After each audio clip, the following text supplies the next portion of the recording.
Existem forças completamente invisíveis que governam quase tudo à nossa volta. Desde a simples travagem de um carro até, imaginem, a estrutura de uma barragem gigante. É incrível, não é? Bem, hoje vamos mergulhar a fundo no mundo da hidrostática para desvendar precisamente esses segredos. Então, vamos começar com um quebra-cabeças, um daqueles que desafia a nossa intuição. Pensem nisto. Como é que um simples toque no pedal do travão, consegue parar um carro de 2 toneladas? Parece quase impossível, certo? Mas não, a resposta está toda na física. E não é magia nenhuma, é pura física. O segredo, o grande segredo, está na forma como os líquidos, os fluidos, se comportam quando estão parados. E é precisamente disso que trata um campo de estudo fascinante chamado a hidrostática. Ok? Para desvendar este poder todo, temos de começar pelo mais básico. Afinal, o que é exatamente um fluido? É uma boa pergunta. Pensem assim, se alguém empurrar o lado de um bloco de madeira, ele move-se como um todo, certo? Agora, se tentarmos empurrar a água num copo, a mão simplesmente desliza, a água flui. É esta incapacidade de resistir a uma força lateral que define um fluido. E esta é a chave para tudo o que vamos ver a seguir. Muito bem, então já percebemos o que é um fluido. Agora vamos conhecer a verdadeira estrela deste espetáculo, a pressão.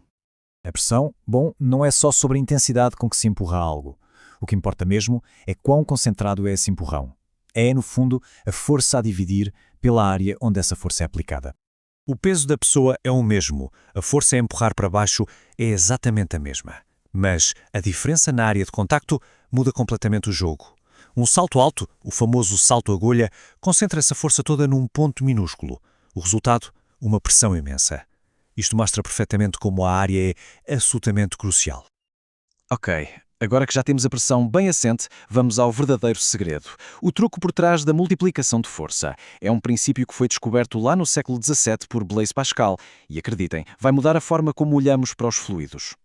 É mais simples do que parece. Imaginem que estamos a apertar um balão cheio de água. A pressão não vai só para um lado, pois não. Não. Ela espalha-se. Espalha-se por todo o balão, a empurrar para fora em todas as direções e com a mesma força. Pois é exatamente isto que acontece dentro de um sistema hidráulico fechado.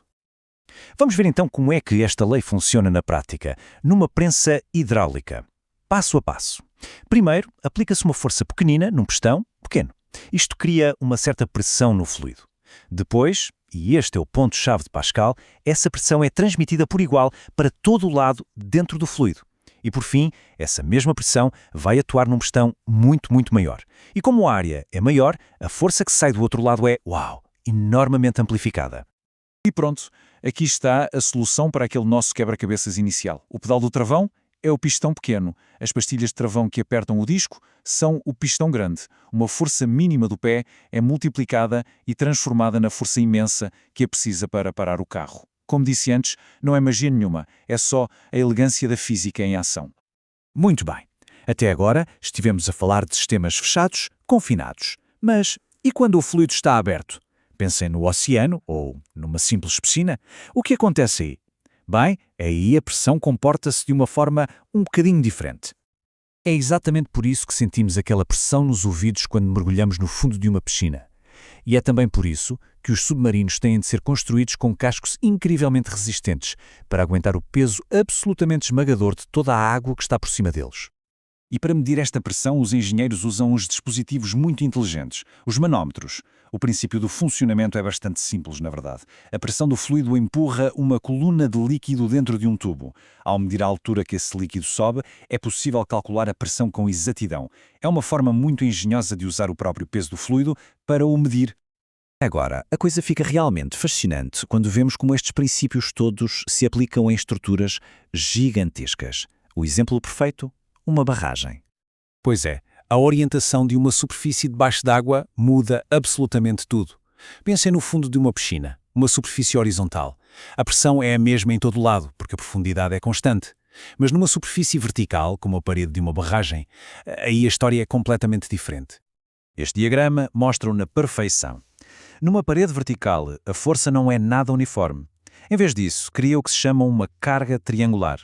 O impulso é mais fraco lá em cima, na superfície, e vai aumentando, aumentando, até atingir a força máxima lá embaixo, na base. E é por esta razão que o desenho de uma barragem não é de todo por acaso. É uma consequência direta da hidrostática.